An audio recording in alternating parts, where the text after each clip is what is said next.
morning, good afternoon, and good evening, and of course, good night wherever you're from right now. And it's been very interesting to take the time to even like start up something like this. But before we dive deep within the nice, good expression and love that we all know of Etheria Restart, I want to be able to share on why you should play this game. And it is amazing. I'll be covering a bunch of topics and explaining what route you should take if you're going to play this game. And I guess let's just get started. Of course, as soon as we get down to along the line stuff like this, I know there's been a bunch of hate from other content creators surrounding this game, and there is some things that could be changed when it comes down to playing a game like this, mainly because it's very subjective. The idea of what kind of games you played before leading to this game, it could affect the way that you handle playing a game like this. I've come from the background of playing games like Black Clover Mobile, Honkai Star Rail, Genshin Impact, where you have and Wuthering Waves, where you have RNG factor being brought into the mix. And if you want to min-max, you got to grind, and this game is heavily grindy. There's a couple weak points here and there, but I'd have to say overall I enjoy the game. I can't really say that it tears me apart, but I enjoy it, and you got to like dive in. I'm not a day oneer. I'm like a day like 4. I started playing like maybe 2 or 3 days late, up to maximum 4 days late. And I'm already level 92 on the road to being level 100. And that comes with like a lot of different things. And of course, during this video, I do plan on explaining what you can do to maximize your time spent and time played. So from there, let's get straight to the characters. We have our Animuses, or Animusi, whatever the word is. We have our Animus collection where we have all of our different characters, ranging from all different kind of things and different reasons to use them, right? And we have LD characters, which is our limited banners, and then we also have our regular standard characters, like our SRs that pop up, and they follow the same suit. We have SSRs, SRs, and then regular R characters, and they all are great. And what's crazy is the more you play, you realize some of the characters that were not really good end up shining a lot brighter than what you think. And there's characters that you end up flopping on that you could have done better on, but like Romoka, I wish I would have gave her some love. And unfortunately, it was crazy. She's like one of the top characters to use for one of the Inferno fights, and that's by far one of my biggest downfalls. Wish I would have built her up, but it's okay. We do have like the roster's pretty stacked. It's pretty nasty. Like, I like all of them. By the way, she's bae all day. Just saying, like, she by far makes you want to play this game. Just her by herself. So outside of that, we have like a crazy roster of characters, different things. Like, we have our tanks, our healers, our DPS, and just other types of supports, our CC stuns, turn meter reduction. Because this is a turn-based game, we have a lot of different things that are involved while trying to play the game. And really, even I've seen videos of her, who's mainly a support character, which is what I use her for. Her stats are like horrible when it comes to that, and her speed could be a little bit better, but her defense is high, mainly because I use her to tank through most things, to get off her buffs and her AoEs and everything, to be able to boost up my other characters. just so I can be able to get where I need to be and to be able to boost survivability. And they also have just a lot to offer, different characters, all different kinds of options that we have here to be able to get where we need to get to. And I really recommend that you can get in this game and start today and have the most fun ever, because I don't ever feel as if I'm blocked by anything. I feel like this game is very, very, very good when it comes down to being able to allow you to play the game, and you can play how you want. And of course, later on, things get a little tougher. There are content creators that do have content out that is catered to the free-to-play characters or free-to-play players, and they do have some sauce that they're cooking with, and I do recommend you diving within that. Let me get him to shut up. We're gonna get Okachi. So I really recommend that you just get in and play it the way you want. There are some feel bad moments. There's another content creator that I was listening to explain that there are feel bad moments where you have to invest in certain units. But before you even get to that point, you can play the game just as you want. And I do recommend look up guides. Get on pridewin.gg and check that guide out. There's a lot of different things that you can check when it comes down to there. But these units are amazing, and they're aesthetically nice. They're dashing. Their ults are beautiful. They did well. XD did so good with crafting such a beautiful game. Kind of just, you enjoy it and you play at your own pace. But I'm not going to hold you too much longer. Let's go on to the next section, because outside of these Animus, they have things attached to them, and we need to cover that. We have modules, right? And these modules give like all your stats, and there's the ones on the left that cover your base stats that you can't change. These are always static. Your hat will be your attack. Your middle, I don't even know what that is. I'm not even gonna guess what that is.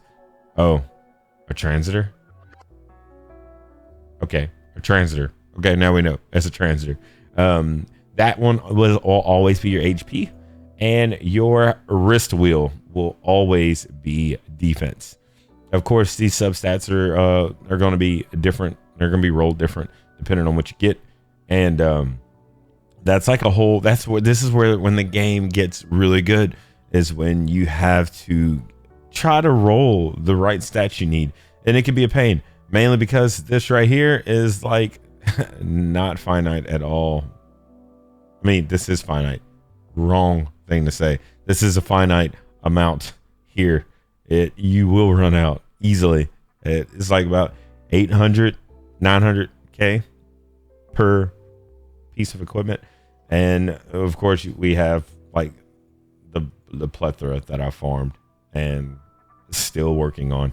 But we have this stuff right here where we have these are where things get different on the right side, is when we go for your crit rates and your crit damages, and I don't know why I got flat defense on her. I messed up. Don't look at that. And we have like defense bonuses, effect accuracy, HP, all kinds of stuff, right? We just have a lot of different options when it comes down to building a unit and being able to like cater everything the way we need to. And then we have even more things to go through this. And I love this.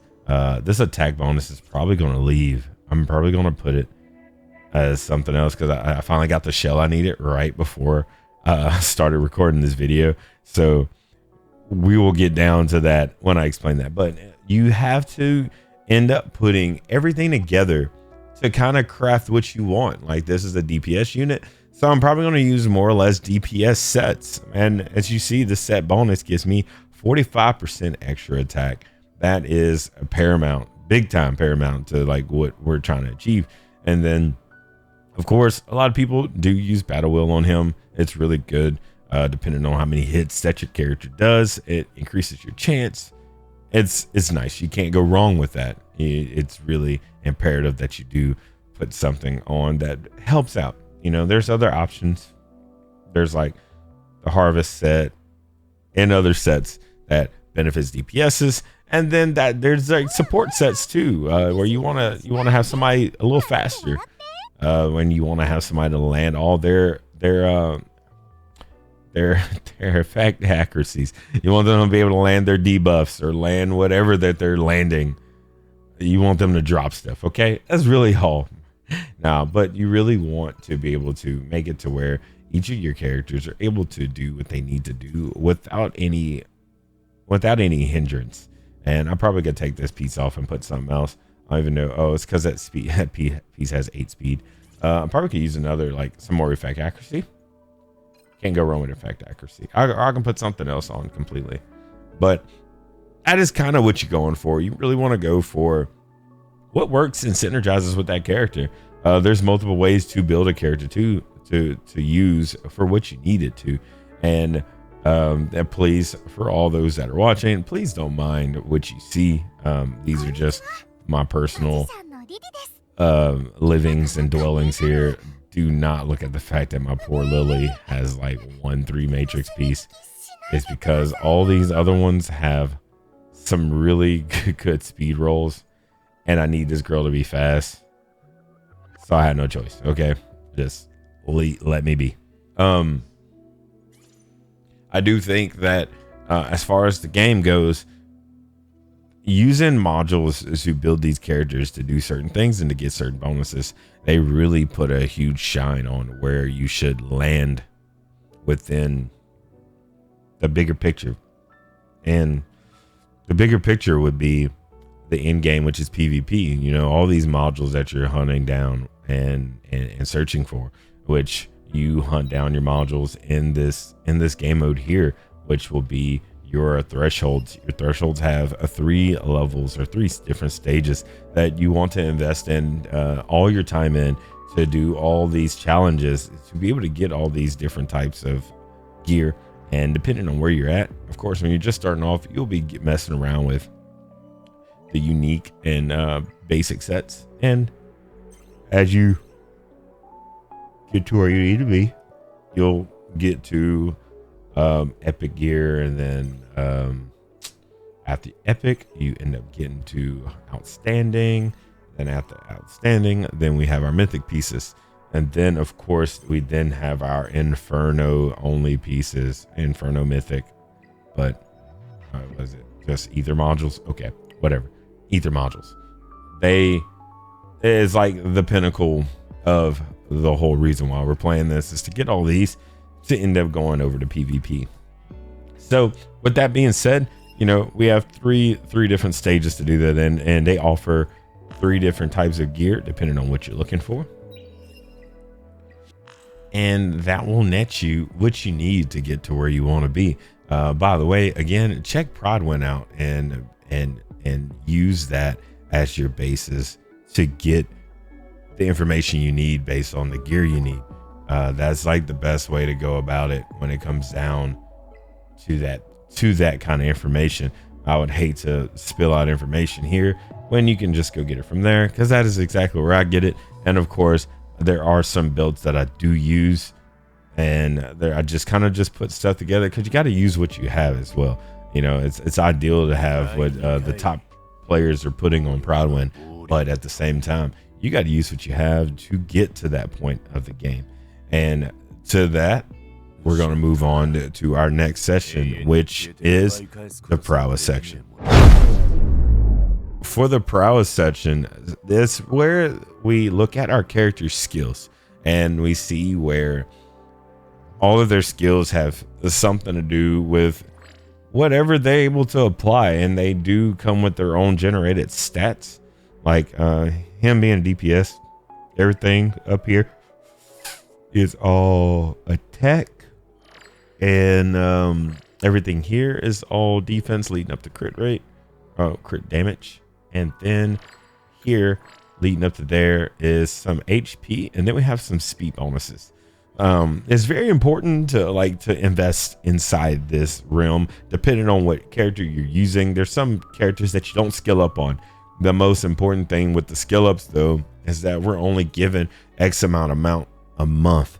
We're only given a small amount a month to be able to use and to be able to invest into certain characters. So make sure you're very mindful of that, and don't just dump these resources into a character that ends up might not even be good.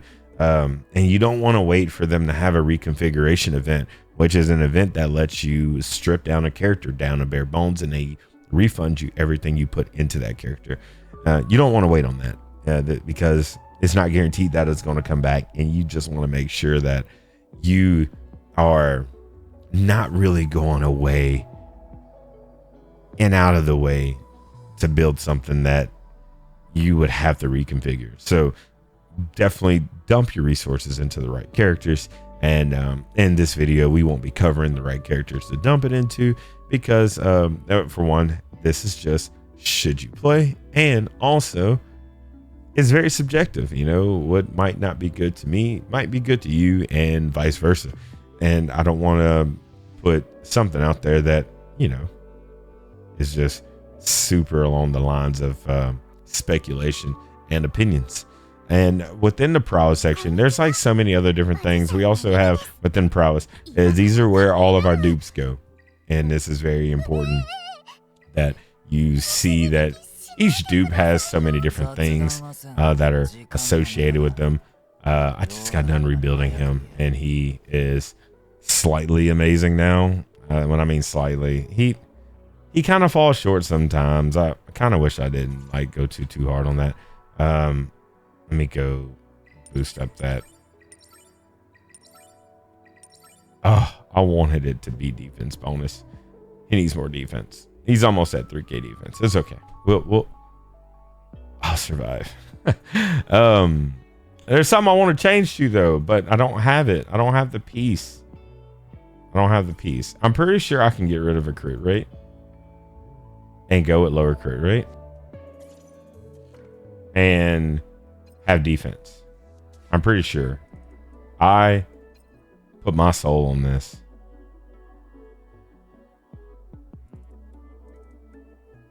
What was that? Oh, that's effect CC. All right, let's.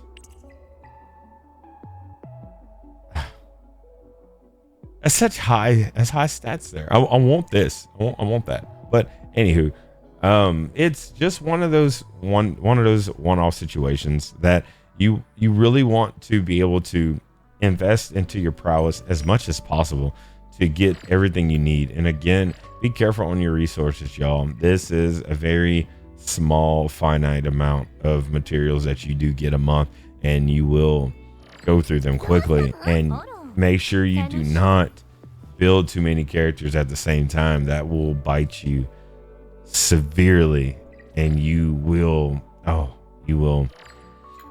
be very sad going through such a thing, because it's not fun. It's not fun going through a nasty topsy-turvy of where we're just kind of just getting shafted when it comes down to like putting different resources into certain characters.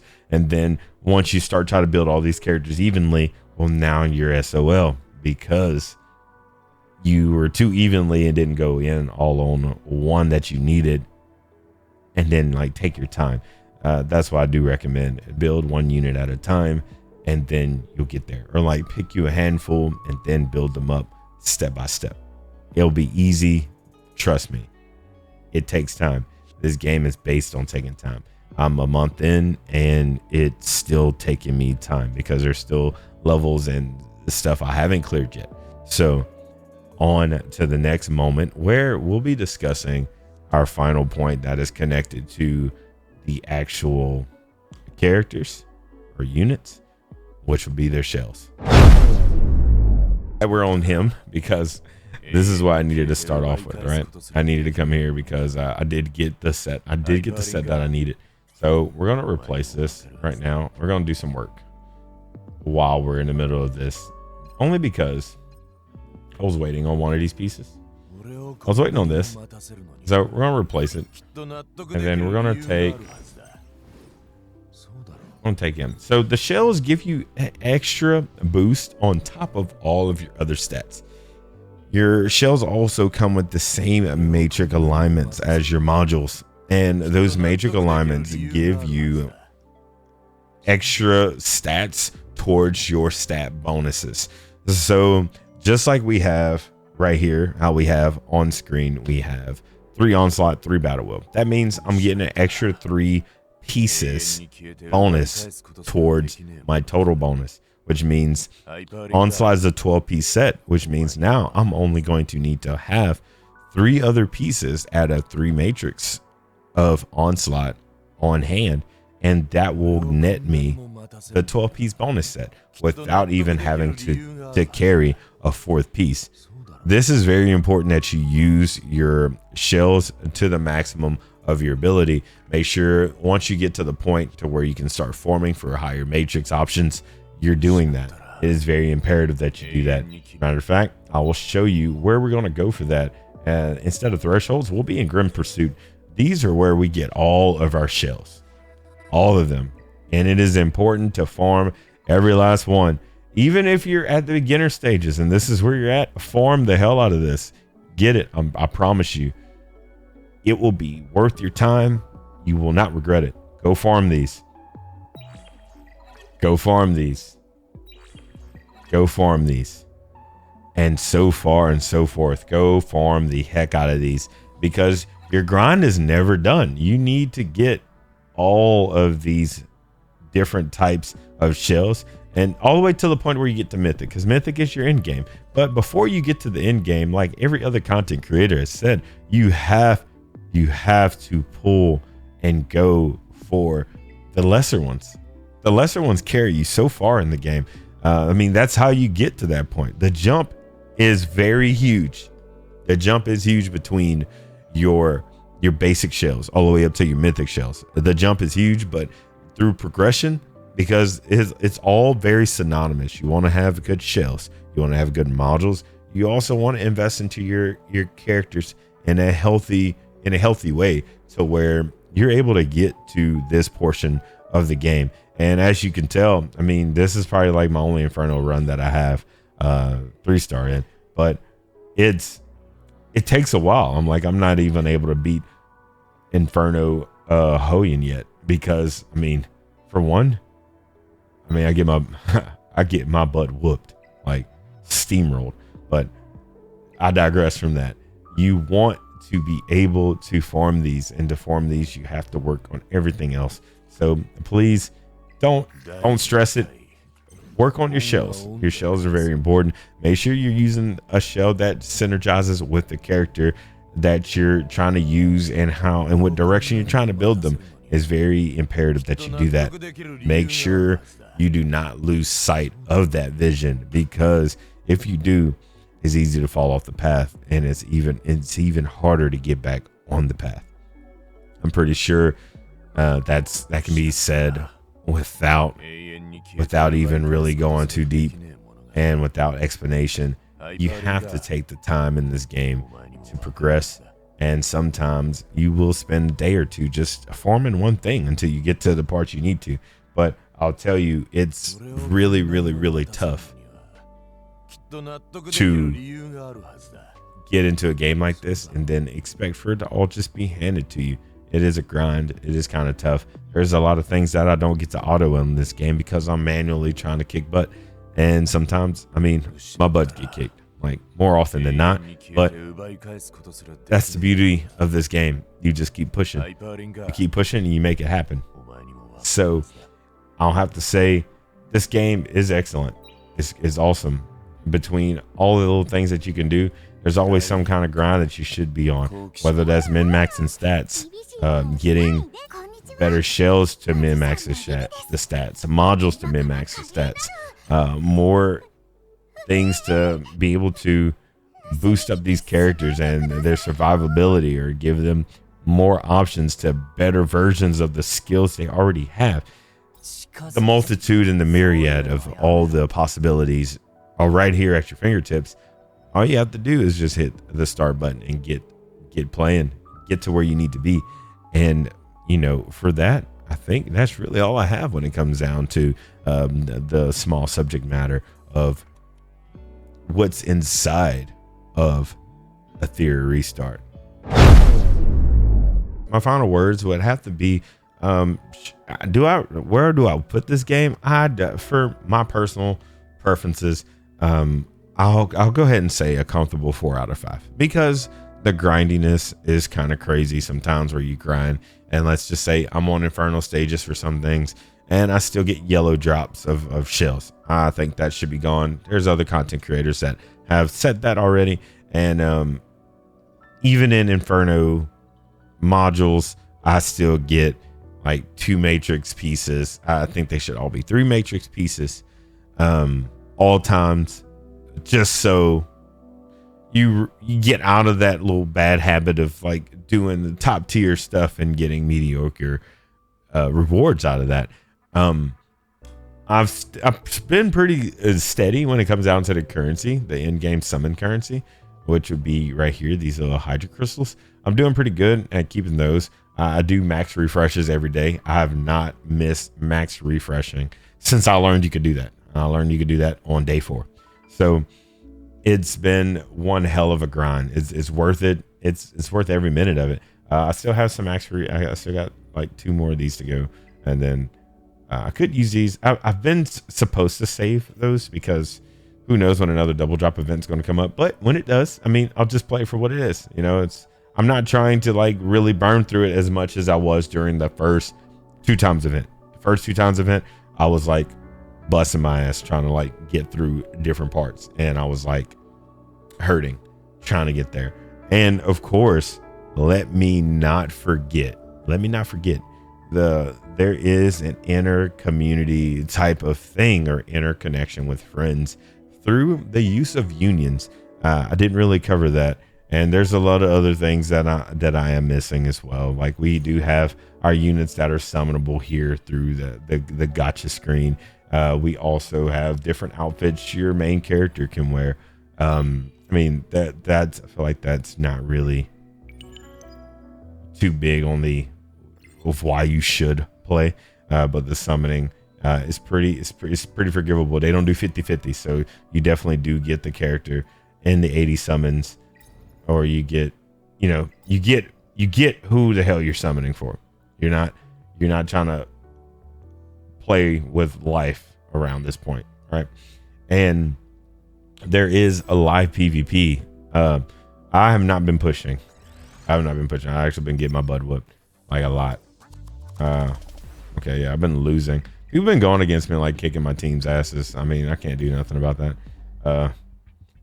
Because my Lily isn't fast enough. Pretty sure they got a faster Lily. Pretty sure that's what's happening. And then they have real time, crazy. I ain't gonna lie, it's scary. You're gonna hate yourself playing this. Only because they can get rid of characters on your side. All right, like if you pick a character, they can pick a character that you would have, but it blocks you from using it. And then after y'all pick y'all's 5 characters, you get rid of a character on their side. Whew. Telling you, steamy, hot, hurts my feelings. It's crazy. And then I think the last thing that we're missing here, they have nice little events here. Nice little awesome things. You can bet on stuff, nice little in-game stuff and everything here. But let me not forget, we have unions, people, where you team up and be with people, right? You get with people, join in, have fun, build a community. By the way, this is mine, Nightfall. We are maxed out at level 20.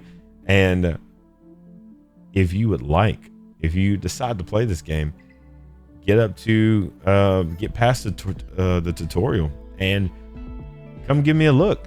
Come check it out. Come join us. Right now, we did get our butts whipped in the United front. Don't have too many people. It's an in-game kind of thing.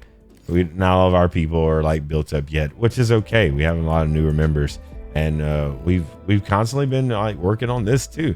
It's been crazy. It's been real fun. You can't go wrong with it. We got all these new people in, and it's going to get bigger and bigger and bigger. So please take the time, enjoy this game, and don't forget, it's the way you want to play. Up until, of course, you have the weird bump where you have to use a certain character or have to play around a certain mechanic, which forces you to use somebody that's not aesthetically appealing to you. But that's okay. We have to make those sacrifices in these kind of games because I mean, you have to win, right? If you choose to do free to play, pay to win, or really, it's not even really pay to win. It's just pay to like make it a little easier, and you're still not guaranteed to even get what you want. I do recommend that you take the time and give this game a look. By the way, I'm not sponsored by XD or any source of Etheria Restart. I am just a dedicated player that enjoys this so much that I would like to give it my honest thoughts of should you play. And I feel like it stands up with the greats of being able to play. It stands with the grindy aesthetics. You know, you grind and you spend so much time within trying to come up with a perfect module, perfect shell, perfect team all together to take down all these things. And that's just on the PvE side. We're still not talking about being able to use these same characters and to dominate the PvP side. So it's amazing, and it's very paramount that you take the time and fully understand what you're getting into when you get into a game like this. It's not just a cakewalk. It's opening the floodgates to a lot of information that comes in all at once, really, only because there's just so much that you have to work on. You got to kind of choose which path you want to go on, and that will direct you on where you need to be. So thank y'all so much for listening to this video and watching it, and I hope that this helped you decide on where you stand with this game, whether you want to play it, whether you don't want to play it. It's still, once again, just a game. There's going to be so many more should you play gacha reviews that I'm going to do, and this is just one of them, of course, because currently I am playing this one, and I do enjoy this so much and would like to share that experience with the viewers, the audience, whoever I may come across. So thank y'all so much, and until next time, peace.